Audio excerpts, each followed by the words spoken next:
रात के लगभग 2 बजे थे। बाहर तेज बारिश हो रही थी। बिजली की गड़गड़ाहट से पूरा गांव कांप रहा था।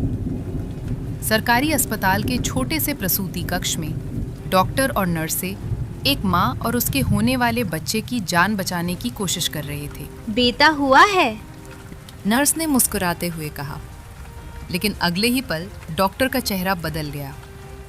उन्होंने कई मिनट तक कोशिश की, पर माँ की सांसें थम चुकी थीं। कमरे में सन्नाटा छा गया।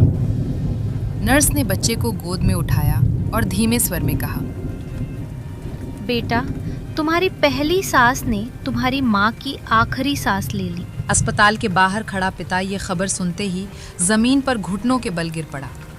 उसकी आंखों से आंसू रुक ही नहीं रहे थे।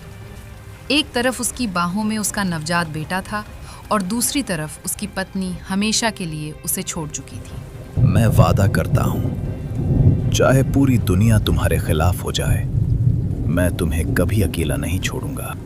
8 साल बीत चुके थे। वो नन्हा बच्चा अब 8 साल का हो चुका था। उसका नाम आरव था। आरव अपनी उम्र के बच्चों से कहीं ज्यादा समझदार था। वो अपने पिता की हर तकलीफ बिना कुछ कहे समझ जाता था। उसके पिता दिन रात मेहनत करते थे ताकि आरव की पढ़ाई कभी ना रुके।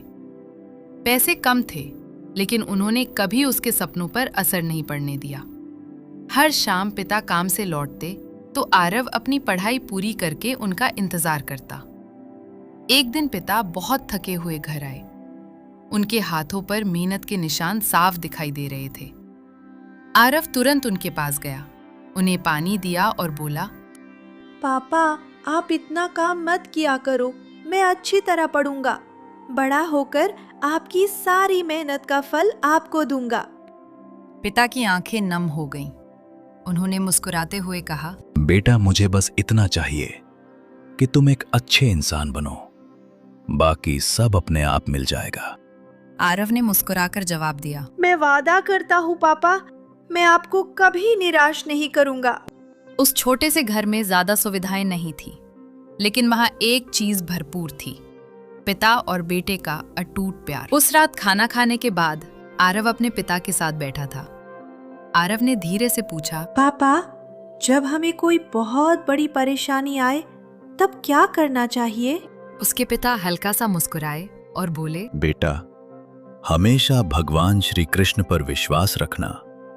जीवन में सुख भी आएंगे और दुख भी, लेकिन अगर मन से उन पर भरोसा रखोगे तो हर कठिन रास्ते पर आगे बढ़ने की ताकत मिल जाएगी। आरव ध्यान से उनकी बात सुनता रहा। पिता ने आगे कहा, याद रखना बेटा, भगवान श्री कृष्ण हर दर्द को तुरंत खत्म कर दें ऐसा जरूरी नहीं होता, लेकिन वे हमें हर दर्द सहने की शक्ति और सही रास्ता जरूर देते हैं। इसलिए कभी विश्वास मत खोना। आरव ने सिर हिलाते हुए कहा, जी पापा, मैं हमेशा भगवान श्री कृष्ण पर विश्वास रखूंगा।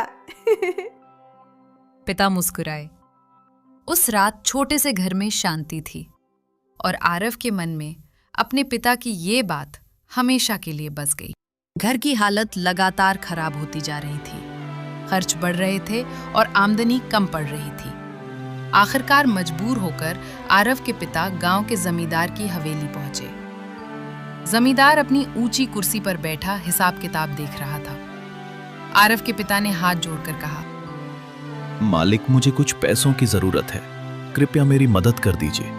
मैं 3 महीने के अंदर आपका पूरा पैसा लौटा दूंगा। जमींदार के चेहरे पर हल्की सी चालाक मुस्कान आई। वो बोला, पैसे तो मिल जाएंगे, लेकिन मुफ्त में नहीं। 3 महीने बाद मूल रकम के साथ भारी ब्याज भी देना होगा। अगर एक दिन भी देर हुई तो ब्याज और बढ़ता जाएगा। आरव के पिता कुछ पल चुप रहे। उन्हें शर्तें पसंद नहीं थी, लेकिन उनके पास कोई दूसरा रास्ता भी नहीं था। उन्होंने गहरी सांस लेकर कहा, मैं आपकी सारी शर्तें मानता हूँ। 3 महीने के अंदर पूरा पैसा और ब्याज चुका दूंगा। जमींदार हंसते हुए बोला, याद रखना, मेरे हिसाब में दया की कोई जगह नहीं होती। समय पर पैसा नहीं मिला तो मैं अपना हक किसी भी तरह वसूल करूंगा। आरव के पिता चुपचाप पैसे लेकर हवेली से बाहर निकल गए। उनके कदम भारी थे, लेकिन उनके इरादे अब भी मजबूत थे। 3 महीने बीत गए। आरव के पिता ने दिन रात मेहनत की। लेकिन वे पूरी रकम और ब्याज नहीं जुटा पाए। मालिक, मुझे थोड़ा और समय दे दीजिए, मैं आपका एक एक रुपया चुका दूंगा। जमींदार का चेहरा गुस्से से लाल हो गया। वो चिल्लाया, मैंने पहले ही कहा था कि मेरे यहाँ दया की कोई जगह नहीं है। उसने अपने 2 पहरेदारों की ओर इशारा किया।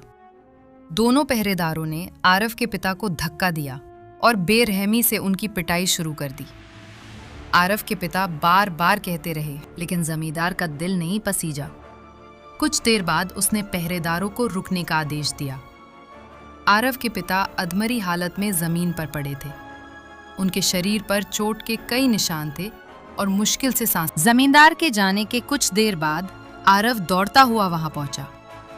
जैसे ही उसने अपने पिता को अधमरी हालत में जमीन पर पड़ा देखा, उसकी आंखों से आंसू बहने लगे। वो घबराकर बोला, पापा, पापा, आंखें खोलिए। लेकिन उनके पिता की सांसें बहुत धीमी थीं। वे कुछ भी बोलने की हालत में नहीं थे। उसी समय एक साधारण कपड़े पहने अजनबी वहां आया। बिना कुछ पूछे उसने घायल पिता को अपने कंधे का सहारा दिया। आरव भी उनकी मदद करने लगा।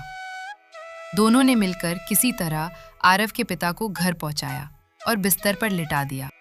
इसके अगले भाग में देखिए कि कैसे कृष्ण जी आरव की मदद करते हैं। अभी इस वीडियो को लाइक करें और चैनल को सब्सक्राइब करें। धन्यवाद।